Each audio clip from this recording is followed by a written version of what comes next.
Amigos de Contrapunto, recibimos en nuestra redacción a Joel Horta, candidato a la gobernación del estado Monagas. Gracias, Joel, por estar acá con nosotros. Y te preguntamos entrando para recibirte, ¿te fastidiaste de ser parlamentario y ahora te vas a buscar la gobernación?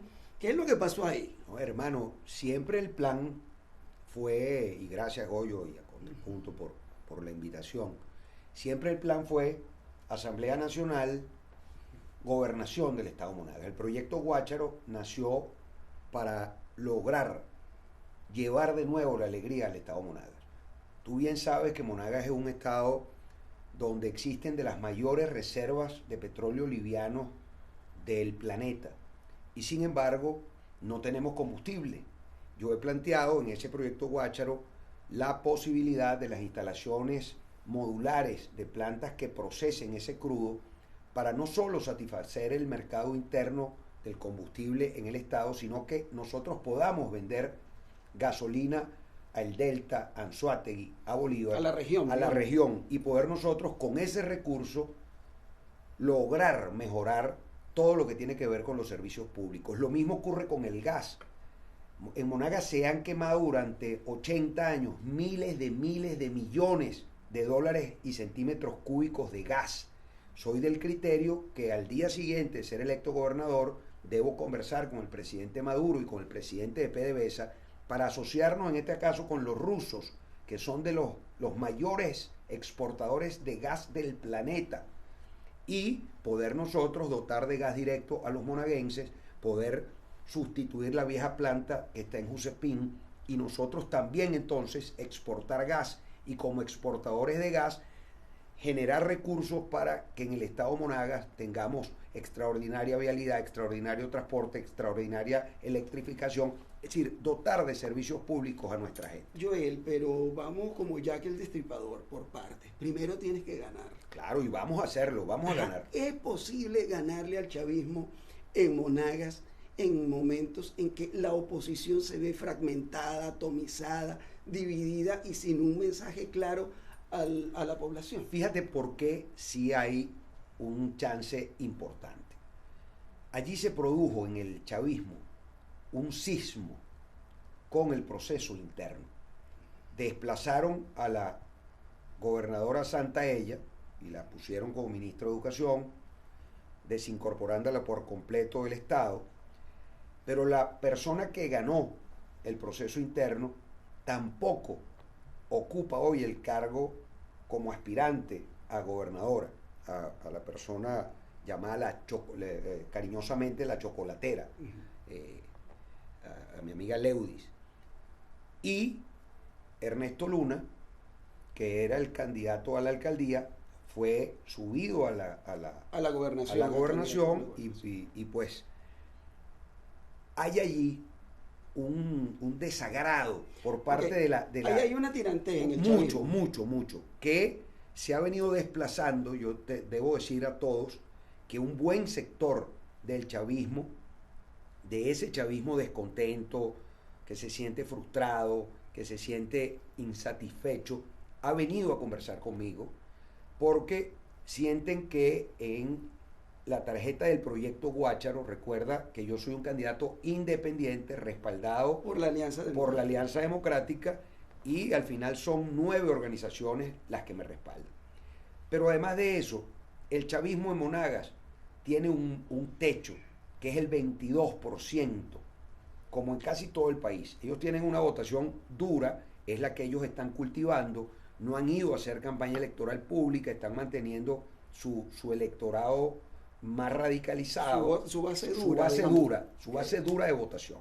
Pero, perdón Joel, que te interrumpa, pero es Monagas, digamos, un punto de honor, porque bueno, es el estado de donde proviene Diosdado Cabello, el número 2 del PSV, y eso es un hueso duro de roer, digamos, bien, para el tema opositor. Pero eso tiene que ver también con el tema interno del PSV a nivel nacional. Aquí debemos recordar que está el sector del presidente Nicolás Maduro, el sector de Diosdado Cabello, que evidentemente es uno de los fuertes, poderosos, de los poderosos, y allí va a ser reflejado esa disputa. Entonces, ustedes quieren meterse dentro de la brecha de la disputa chavista para poder fracturar y llegar a la gobernación. Ese Claro, es el planteamiento. esa es una de las estrategias, porque fíjate que allí hay una candidatura del G4 que llamó a la abstención hasta hace un par de meses, que está muy frágil, muy débil por todos los problemas internos que también tiene el G4 al día de hoy, y por eso hubo que aplazar un poco el lapso de postulaciones, porque no se han puesto de acuerdo para postular alcaldes,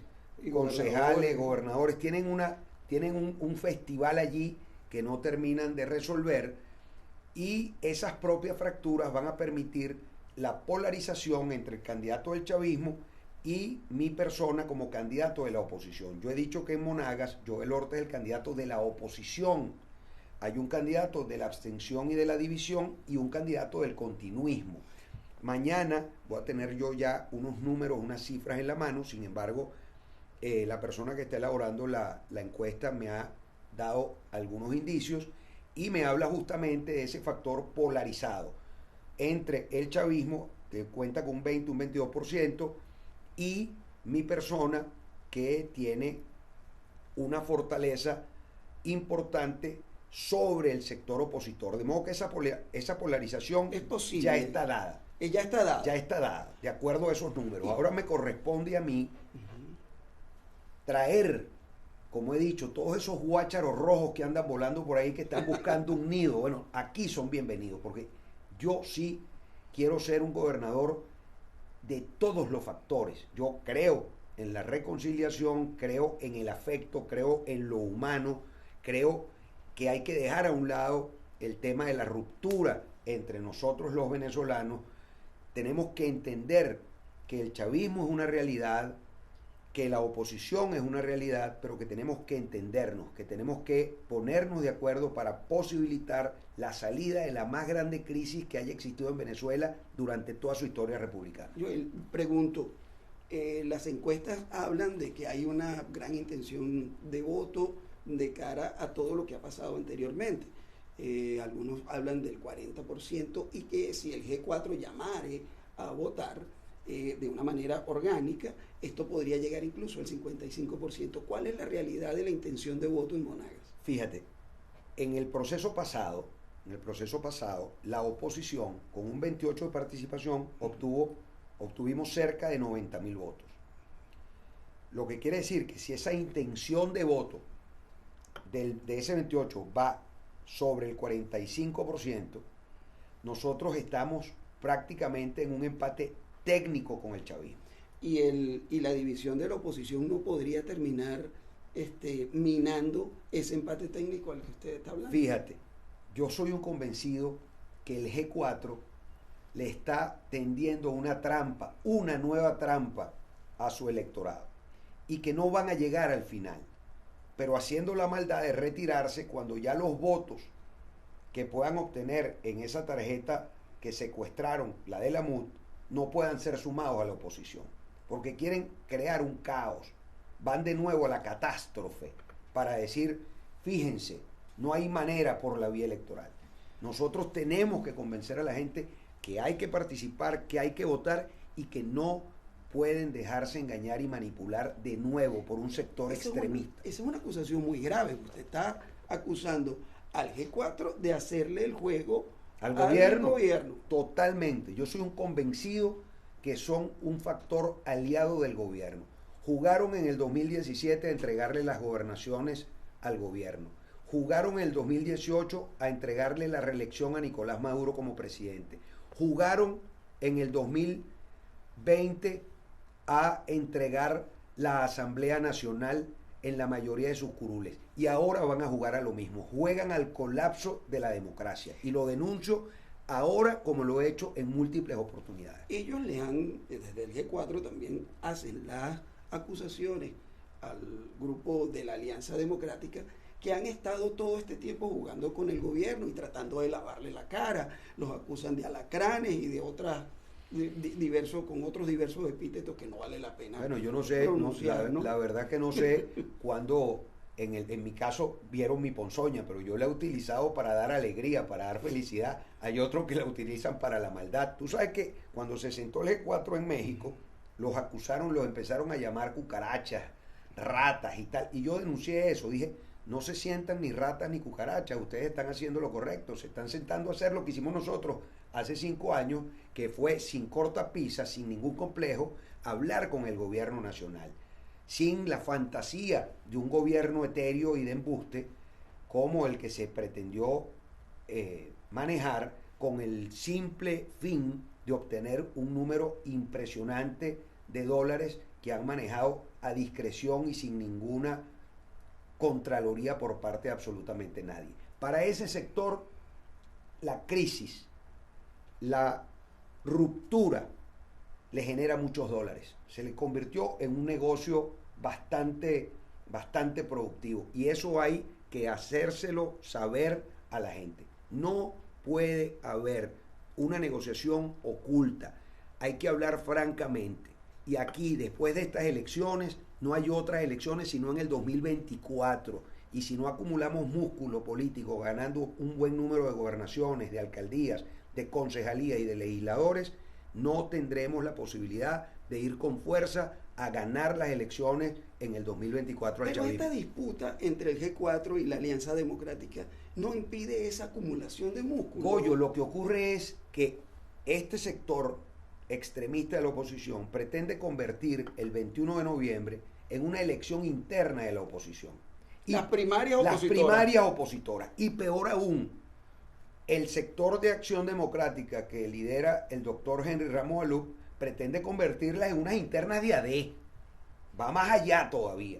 Entonces, esa irresponsabilidad hay que decírselo y aclarársela al país, porque están haciendo que los candidatos de la Alianza Democrática, que venimos con una línea discursiva coherente desde el 2017, no solo tengamos que pelear con el candidato del gobierno, sino que también con uno del sector opositor. Eso es como cuando en la lucha libre se monta un peleador, un tercero, contra dos. Entonces hacen la pelea mucho más difícil. Sin embargo, yo creo en lo que hemos denominado la economía del voto. Por eso la importancia de polarizar. La gente no es tonta. Y esa irresponsabilidad de algunos dirigentes de hablar, que sea la gente que se ponga de acuerdo en definirlo, porque la dirigencia no tuvo la madurez y la capacidad de hacerlo, pues hay que decirle, cierto, nuestra ciudadanía es inteligente, es coherente y van a entender quién puede derrotar al gobierno. Pero primero tenemos que buscar nosotros hacer el mayor esfuerzo. Por eso yo hago un llamado muy serio, muy responsable a los factores del G4 a que entiendan que no van a obtener más votos que la Alianza Democrática y solo van a lograr que con menos votos que los que tiene la oposición ganen los candidatos del gobierno. Vayamos al tema Monagas. Correcto. ¿Cuál sería la prioridad en los primeros 100 días de gobierno de Joel Horta a la hora de ser electo gobernador de Monagas? Fíjate, yo he planteado que el plan de 100 días en Monagas no va del todo, porque está tan destruido el Estado que hay que montar ahí un plan de 365 días por 4 años, porque de otro modo va a ser imposible. Un 24%. Un 24%, porque la verdad que el deterioro del Estado... Ok, pero hablemos de prioridades. Fíjate, ¿sigue siendo el problema de los servicios como en todo el país? Por supuesto, la prioridad, el tema del agua es grave en Monagas. Nosotros tenemos unos recursos acuíferos brutales y sin embargo en Monagas la gente utiliza, gracias a Dios llueve todos los días, utiliza el agua de la lluvia para resolver los problemas cotidianos. Y es fácil de resolver. Nosotros represando arriba nuestras aguas en frontera con el estado de Anzoátegui e instalando una planta moderna de potabilización en los altos del Guarapiche y restaurando la que está en los bajos del Guarapiche, rescatando los pozos de agua que están en este momento colapsados y abriendo nuevos en conjunto con el alcalde de Maturín y con los alcaldes del interior, podríamos estar resolviendo ese tema muy probablemente entre 3 y 6 meses. Eso está estudiado, eso está... ¿Y hay plata para eso? ¿Cuántos recursos, con qué contarían ustedes para resolverlo? En principio con los recursos del gobierno nacional. Yo por eso le hago entender a la gente que el gobierno tiene 3 instancias: gobierno nacional, gobierno regional y gobierno municipal. Nosotros tenemos que entender que el gobierno nacional está en manos del presidente Maduro. Lo primero que tengo que hacer es conversar con el presidente Maduro para decirle: presidente, el tema del agua nos cuesta tanto y necesito la transferencia de ese problema para poder resolverlo, porque tendremos la posibilidad también de ir tras la búsqueda de recursos de organismos multilaterales para lograrlo. Tenemos la CAF, tenemos el Banco Interamericano de Desarrollo, tenemos múltiples instancias a las que podremos acudir con proyectos serios, pero de igual forma estoy convencido que el tema del gas y el petróleo es fundamental para nosotros. Tenemos la posibilidad de hacerlo en conjunción con PDVSA, instalando o creando empresas donde tenga participación el gobierno nacional, el gobierno regional y los entes privados, porque en esa inversión, estamos hablando que una planta de procesamiento de combustible habría que invertir entre 8 y 12 millones de dólares. Ese es el esquema de mini refinerías. De las mini refinerías, de las refinerías, que hay en todas partes del mundo, sí, además. Sí, México es un modelo de ello. Es un modelo de ello, y lo han regionalizado para evitar el problema y para generar recursos para poder solucionar temas de servicio, para poder dedicar dinero a la salud, para dedicar dinero a la educación, a la cultura, al deporte, en fin, a todas las áreas del desarrollo humano. Pero asimismo, con el tema del petróleo, con el tema del gas, yo insisto en eso. Hay un proyecto también para desarrollar en Monagas. Es viejo ese esquema, me lo propuso, incluso se lo escuché al gobernador de entonces, Guillermo Cal, que hablaba de la necesidad de instalar, y habían ya interesados el gobierno austríaco, el gobierno alemán, en la instalación de un aeropuerto de carga, internacional de carga, por la situación geográfica estratégica que tiene Monagas en este caso. Pero tenemos también el proyecto de la salida al mar. Monagas tiene un puerto de aguas profundas, para nosotros no tener que depender del puerto de Guanta y tener la posibilidad de nosotros de comerciar directamente a través de nuestras aguas. Pero eso solo se lograría en armonía, en trabajo con armonía con el gobierno central. Por supuesto, y es que tenemos que entender. ¿Y usted cree que un gobernador de oposición tendrá la posibilidad de trabajar en armonía con el gobierno central si eso hasta ahora no ha sido posible? Ahora será posible, cuando en el caso de Monagas el gobernador entiende que tiene que trabajar para resolver los problemas del monaguense, no para incrementárselos peleándose con el gobierno nacional. Yo soy un hombre de diálogo, soy un hombre que cree y está absolutamente convencido que la única manera de resolver los asuntos es diciéndole: ciudadano presidente, transfiera las competencias que le corresponden al gobernador, transfiera los recursos que nos corresponden, y nosotros ser desde Monagas generadores del desarrollo. Nosotros tenemos que pedir, por ejemplo, que de las 60 licencias que se están otorgando para los bingos y casinos, en Monagas se aperture lo más pronto posible los bingos y los casinos, porque eso genera recursos, eso genera trabajo para el monaguense, sin ningún complejo. Creo que, por ejemplo, el Estadio Monumental de Monagas, que se está perdiendo, puede ser un gran centro de convenciones, puede ser un gran centro comercial para los negocios, no solo de Monagas, sino de la región y de toda América Latina. Creo que podemos ser una potencia en ecoturismo. Nosotros tenemos la posibilidad de establecer alianzas con muchos países donde tú vas, por ejemplo, a Francia y vas a una cueva que es un tercio de la cueva del Guácharo y tienes que pagar 20 euros para entrar. Nosotros tenemos la cueva del Guácharo y no le sacamos ni un bolívar a eso. Bueno, pero habría que crear todo primero esa infraestructura. Bueno, hermano, nosotros... Y es posible y eso lo ve usted posible trabajando de la mano con el gobierno totalmente central. Y con los gobiernos municipales. Nosotros tenemos que incrementar la siembra de tabaco en Cedeño. Yo cultivo tabaco en Cedeño Y debo decir que por la inseguridad tuve que dejar de cultivarlo porque asesinaron a mi socio Celestino Romero para robarle la venta de una cosecha que habíamos hecho en ese momento.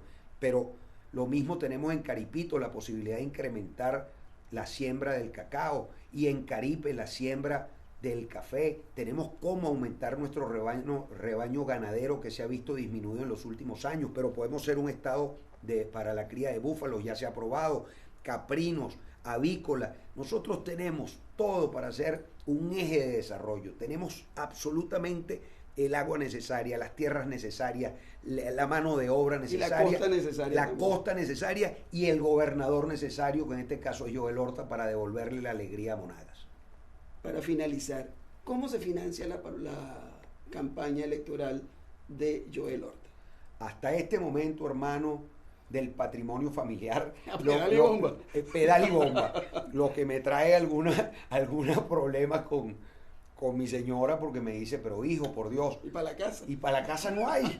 Pero bueno, afortunadamente yo he sido un hombre de trabajo durante ya más de 35 años. He tenido éxito en mi labor profesional y empresarial, y debo decir que luego del acto de apertura de campaña, que fue muy exitoso en la ciudad de Maturín, con una participación cercana a las 4.000 personas, caminando desde la Plaza Ayacucho, Avenida Bolívar, Juncal, llegando a la calle Infante, algunos amigos se han visto motivados a colaborar con la campaña, y estoy seguro que no será una campaña suntuosa, será más bien austera, pero con el apoyo y la colaboración de amigos que están en la empresa privada, de amigos que con una pequeña cuota, algunos te regalan unas gorras, otros unas franelas, otras unas banderas. Debo decir, por ejemplo, que los motorizados en la ciudad de Maturín, 140 motorizados con sus parrilleros estuvieron en ese acto de corazón, y eso me llena de orgullo, porque además vienen de las filas del chavismo y estuvieron acompañándome.